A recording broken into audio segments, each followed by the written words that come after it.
volleyball tournament, waiting for my girls to start warming up and playing. So I'm watching this other game, and I saw this coach yelling at her players, and she threw the clipboard on the ground. I thought to myself, do I really yell at the girls like this? Do the girls feel the same way when I'm trying to talk to them? Well, after the coach was done, she came up to me and she asked, how do I stay so calm? And like, what do you mean?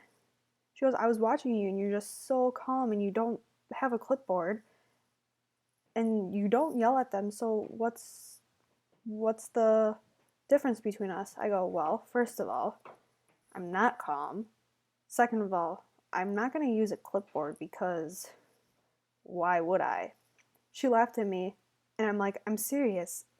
I look calm, but if you watch my facial expressions or movements, you wouldn't think that at all. She just laughs and I'm just like, okay, I guess everyone thinks I'm calm. So 2 years ago, I went to Guatemala. I thought, wow, how am I going to survive without anything we have in the US? It was an eye-opening experience. I saw people selling food on the road, living in public areas, and even little children abandoned by family. I really wanted to help them, but you can only help at two places, and that is at the orphanage and the nutrition center we went to. I just thought to myself, wow, how do these people do it? And thinking back to what we have in the US while we were there, it's like we have everything, we can get whatever we want.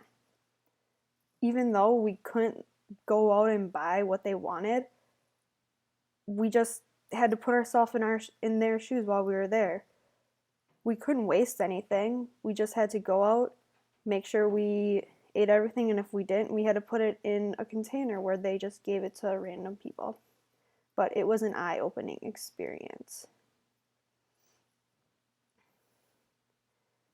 I'm sitting in one of my classes in high school called Child and Family. At this point, I didn't know what I wanted to do with my life. My teacher was talking about having patience. I'm thinking, well, I really don't have patience. So half of us said that she took us to a daycare with all these little kids just to teach us patience. And I'm like, okay, to say the least, it was hard. But looking back at it, it really helped me. To this day, I am a very patient person, and I need to be, with everyone that I work with or will be working with. Well, I had a job working in a daycare just a couple years ago and realized that all these kids, they don't want to do anything, or they'll go off and do whatever they want, and I'm just sitting there like, well, just gotta take a step back and just look at the big picture. Let them do what they want, and if you tell them, you have to be patient with that. Then again, I look at coaching volleyball. I see that they're all working really hard, but they're not doing it right. So they're not going to be perfect right away. So just telling them every little thing that they need will help them and keep me patient while they try to figure out things on their own. I am a very organized person, or I like to think that. My parents tell me I'm not because they see my room at their house. If everyone else would see my room / place in Waukesha, they'd be like, oh, you're organized. Like, why would everyone say that you're not organized? Everything has a spot. Nothing's laying out. But being organized has helped me with everything in the past. It's like, if I don't have things organized, how am I gonna find it in the long run? And if everything's in its right place, I can just grab it, pick it up, look or see what it is, and then leave on time. So I like to get information from others, but I don't like entertaining. I would rather have people entertaining me. I can't just entertain someone like they just are out there. I'm like, how am I going to entertain? Like, I have to think of more things for them to do if they already finish it. But if people would entertain me, I'd do whatever they would say. I absolutely love alternative energy. In high school, I valued the environment because I took multiple classes. So I was on a committee to get solar panels on the roof of the school. I made a whole presentation that showed how much money the school would save if they got these solar panels. So in one of our meetings, one of our professors came up to me and was like, "So, if we went through with this, how do you think, or where do you think we would put it?" I'm like, "We can just put it on the gym, on the old gym where no one goes, and have it go through the hallways." They're like, "Okay, so are we going to do it?" I'm like, "I don't, that's up to you guys." So we ended up getting solar panels. So that saved them a lot of money, and it was saving the environment.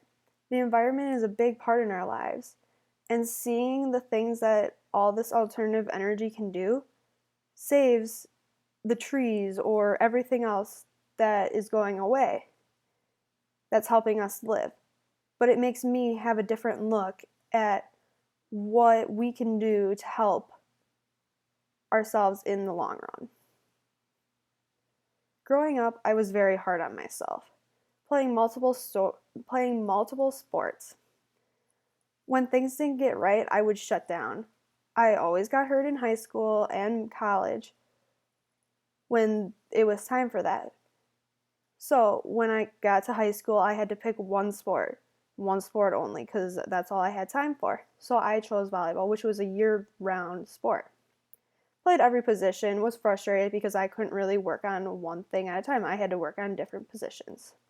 So basically, my dad came up to me and talked about how you need to make every moment that counts, because it only happens once in a lifetime.